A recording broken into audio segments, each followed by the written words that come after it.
Okay mga kababayan, no? So noon nandito na naman tayo para magbigay ng reaction sa mga nangyayari ngayon sa mga ghost projects ng DPWH. Matindi to. Ito bibigyan natin reaction to. Pwede rin naman kayo mag-comments diyan mga kababayan Ito nangyayari sa ngayon, ito mainit na balita sa ngayon. DPWH, may mga hinihinalang ghost project sa First Engineering District ng Bulacan. Matindi to, matinding multong projects ng gobyerno. So ano natin to? Tatalakayin natin to. Hindi naman tayo nagbabalita mga kababayan Bibigyan lang tayo ng reaction to sa mga nangyayari sa ngayon. Kasi nakakabuisit naman talaga, di ba? Pera ng taong bayan yan. Pera ko, pera mo. Yay, nako. Nakakabuisit. Sige, ito bibigyan natin reaction. Ito ay galing kay GMA Integrated News. So, please, pakisubscribe sa kanya. And also, huwag nyo munang kalilimutan mag-subscribe sa ating YouTube channel bago tayo mag-umpisa. Okay? Ano na natin? Umpisa na natin. Magandang gabi po, Luzon, Visayas at Mindanao. Hinihinalang ghost projects ang ilang proyekto kontra baha. Tugon niya ng DPWH nang tanungin sa pagdinig ng Senate Blue Ribbon Committee kanina. Partikular na inusisa ang contractor na Wow Builders na may hawak sa mahigit 80 proyekto sa Bulacan. Nakakuha rin ng bilyong pisong mga kontrata ang ilang kumpanya kahit mababa ang kapital. 8 naman sa 15 pinakamalalaking kontraktor sa flood control projects ang no-show sa pagdinig kahit inimbitahan. Ang hakbang sa kanila ng komite sa live na pagtutok ni Mav Gonzalez. Mav. Mel, Emil, Vicky, yan nga binanggit nyo na 8 pinakamalalaking contractor ng flood control projects ay isasabpina na ng Senate Blue Ribbon Committee matapos hindi... Whoops! Isasabpina na. Makukulit. Makukulit talaga itong mga contractor na to. No? Hindi na natakot. Tumalos sa pagdinig kanina.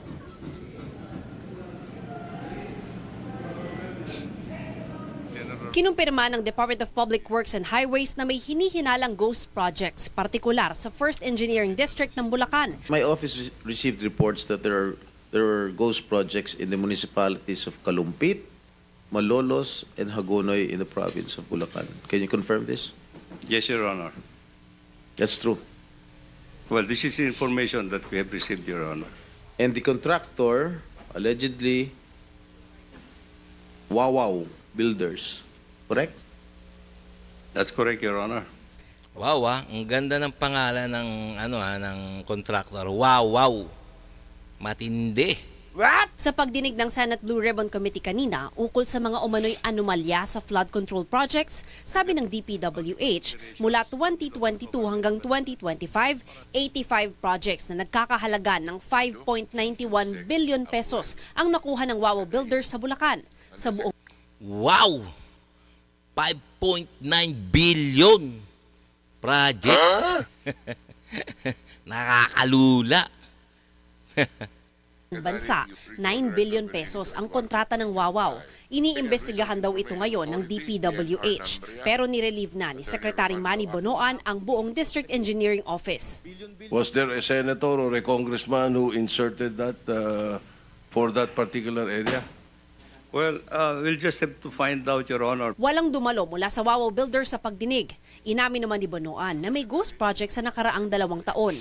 Kung nakalagay doon completed tapos ghost, edi lahat nung nag-report hanggang doon sa USEC, I'm not saying involved yung USEC, kasi nire-report lang sa kanila, pero lahat ng bumaba, involved sila kasi bakit sila magre-report na completed kung wala? Meron po yung Quality Assurance Unit in all levels, Your Honor. Meron sa District Office, meron din sa Regional Office, and meron din sa national level, Your Honor. Isiniwalat naman ni Senador Win Gatchalian ang mababang capitalization ng mga kontraktor na nakakuha ng bilyong-bilyong pisong halaga ng flood control projects. Ang MG Samidan Corporation halimbawa, 250,000 lang ang paid up capital pero mahigit 5 bilyong piso ang nakuhang kontrata sa gobyerno. Ang QM Builders naman, 1.25 million pesos lang ang paid up capital pero mahigit 7 billion pesos ang nakuhang kontrata. Tingnan nyo ha.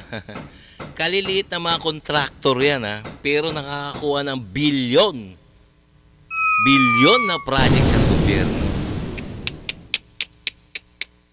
QM Builders. Ang kanyang contract is 7.3 billion. Pero ang kanyang capitalization is 1.2 million. So ang punto ko ho, meron ho talagang mga tao na linalaro po yung pre-qualification stage. Sagot ng may-ari ng QM Builders, 2 ang kumpanya nila. Isang hardware store at isang construction na pareho ng pangalan. Siguro raw para sa hardware store ang nakuhang financial statements ng senador. Ang sinasabi niya, meron siyang 40 billion pesos. Yung NFCC, kinocompute ng times 15 yon, Mr. Chair. Halimbawa, may 1 billion ka sa bangko. Pwede ka sa 15 billion. Kaya kami montrata hanggang 40 billion. Pero uminit ang ulo ni Blue Ribbon Committee Chairman Senador Rodante Marcoleta nang sabihin ng QM Builders na wala pa silang nagawang proyekto sa gobyerno. Hindi ka pa nakagawa ng project? Hindi pa, kasi yung nag-asawa ko ng 1991, nag-upisa kami sa hardware. Yung maliliit na hardware, nagtitinta ng bambo, mga ganun mga nipa. Bakit nasama ka sa 15 contractors sa listahan ng Pangulo? Gumawa na tayo ng flood control project. O ngayon gumawa ka na naman. Ano ba talaga yung totoo? Parang nanloloko lang to, paiba-iba yung sagot, ano. Baka hindi ka makauwi sa araw na ito. Nagsisinungaling ka na naman eh. Kanina sinabi mo, hindi ka pa nakapag-umpisa eh. Meron akong hawak na martilyo rito, sinasabi ko sa'yo. Mr. Chair. Huwag kang tatawa-tawa kasi hindi nakakatawa ito ha. Mr. Chairman. Dito lang nagsisinungaling ka na eh. Sa huli, pinasumiti na lang ng komite ang financial statements ng kumpanya. Sabi naman ni Senador Mig Zubiri, walang magagawa ang Public Works at Budget Departments kung magpasok ng kung ano-anong proyekto ang mga mambabatas at maisabatas ang national budget. Paglabas po ng budget, iba nang itsura ng budget, wala na po silang magagawa dahil batas po yan. Kailangan po nilang i-implement yun. That's the elephant in the room. Where are the sources of these funds? And let's expose it once and for all. Parang sa nangyari sa Napoles, lumabas lahat ng pangalan. Samantala, pinapa-reallocate O yun, parang tama Parang tama yung sinabi ni Senator Zubiri, no? There's an elephant in our group. Senador Bam Aquino ang 243 billion pesos na pondo para sa flood control sa 2026 national budget papunta sa mga munisipyong tukoy na madalas bahain. Matapos naman isnabi ng pagdinig, pinasabpina ng Senate Blue Ribbon Committee ang 8 contractors na kasama sa pinangalanan ng Pangulo na 15 pinakamalalaking kontratista ng gobyerno sa flood control. Para hong ginagago itong committee natin na may sakit, nagbakasyon na, may mga prior schedule. Ano mas importante, prior schedule, Mr. Chair? Or itong investigasyon ito because 544 billion na pinag-uusapan natin. May I move for the issuance of subpoena to those absent invited resource persons, particularly yung mga contractors, Mr. Chair, to require them to be present in the next hearing. I so move, Mr. Chair. I think the motion is in order. No objection. The motion is carried. I recommend to our the Senate President Pro Tempore to subpoena the owners of the corporations, not merely representatives. Kasi subukan na natin dito yan, pag representatives, wala hong isasagot ho yan. Kasama sa mga sinabpina sila Sara Discaya ng Alpha and Omega General Contractor and Development Corporation, Maria Rome Angeline Rimando ng St. Timothy Construction Corporation, Yumir Villanueva ng Top Notch Catalyst Builders, Aderma Angeline Alcazar ng Sunwest Incorporated, Luisito Tiki ng LR Tiki Builders Incorporated, Edgar Acosta ng Hightone Construction and Development Corporation, Romeo Miranda ng Royal Crown Monarch Construction and Supplies Corporation, at Mark Alan Arevalo ng Wawaw Builders. Vicky, sa susunod na 2 linggo ay lalabas na raw yung resulta ng investigasyon ng DPWH dito nga sa mga umuning ghost projects. Pinapaaral naman din ng mga senador yung pagkakaroon natin ng isang National Flood Control Master Plan. Vicky? Maraming salamat sa iyo, Mav. Iyan tignan nyo mga kababayan. Talagang napakalaking issue to sa mga ghost project ng DPWH. Sana nga may makulong. Hindi lang kasuhan makulong talaga. Ay nako.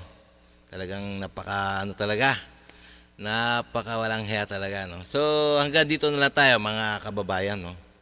So sa muli please bago tayo magtapos please like and subscribe na lang muna sa ating YouTube channel bago pa tayo magtapos. Nang sa ganun ma-update pa kayo sa mga bago ko pang mga video sa susunod na araw.